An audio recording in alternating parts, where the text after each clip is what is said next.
నాకు అనుమానం. వీళ్ళు అటువంటి మాఫియాలతో చేతులు కలిపారని నాకు అనుమానం. అనుమానమే కాదు, రేపొద్దున దర్యాప్తులు బయటపడచ్చు. ఎందుకంటే అందులోనే ఎక్కువ ఇన్వెస్ట్ చేయగలుగుతారు, రిటర్న్స్ కూడా ఎక్కువ ఉంటాయి. కాబట్టి వీళ్ళు ప్రపంచంలోనే అగ్రశ్రేణి సంపన్నులుగా మారతారు. అలాగే ఇతర దేశాల్లో వీళ్ళకి ఒక నెట్వర్క్ ఏర్పడుతుంది. ఈ నేర సామ్రాజ్యానికి అధిపతి లేని వాళ్ళకి ఒక సుస్థిరమైన స్థానం లభిస్తుంది. వీళ్ళు మీరు చెప్పినట్టు కిందాక ఒక దీవి కొనుక్కున్నారన్న మాట 100% నిజమై ఉంటుందండి. ఎందుకంటే అక్కడ మనలా ఉన్నటువంటి కండిషన్స్ ఏమి ఉండవు, కొనుక్కోవచ్చు చాలా శుభ్రంగా. అక్కడ వీసాలు ఇలాంటి పర్మిట్లు ఇలాంటి గోళే ఉండదు. శుభ్రంగా ఒక దీవులు 2-3 దీవులు కొనుక్కుని దేశం కింద అతను నిత్యానంద స్వామి ఎలా ప్రకటించుకున్నాడో అలాగే దేశం ప్రకటించుకోవచ్చు. అంతేకాకుండా ఆఫ్రికన్ కంట్రీస్ లో వీళ్ళు లక్షలాది ఎకరాలు కొన్నారు.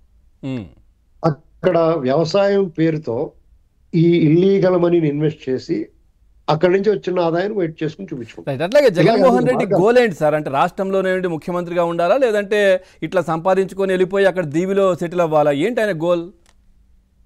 ఏం లేదండి, ఎవరికైనా 3 పూట్ల అన్నం ఉండి హాయిగా పడుకోగలిగితే చాలు అనేటువంటి ఎవరికైనా అదే.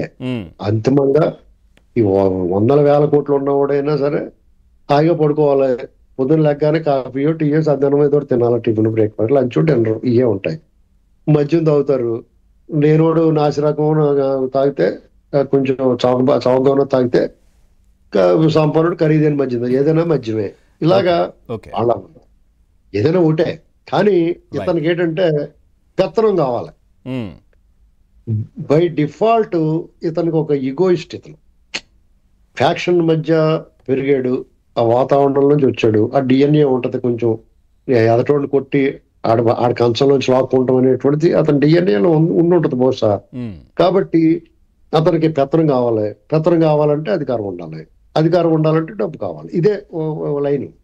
తనను ఎవరైతే బోడగొట్టారో అంటే ప్రతిపక్షం, ప్రజలు, ఇద్దరిపైన ఆయన కక్షనేనా? ఇద్దరిపైన ఎవడి మీదనే కక్షనండి. అతనికి మీరు నేను తన పరణ భేదం ఉండదు.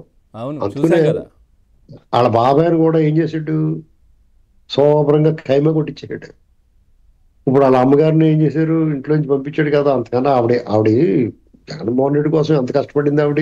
కొడుగ్గానే కాకుండా ఇతను ఒక కొడుగ్గా కాకుండా తన కోసం తప్పించిన ఒక మాతృమూర్తి రూపంలో చూసుకోకుండా ఒక మహిళా మూర్తిగా చూడొచ్చు.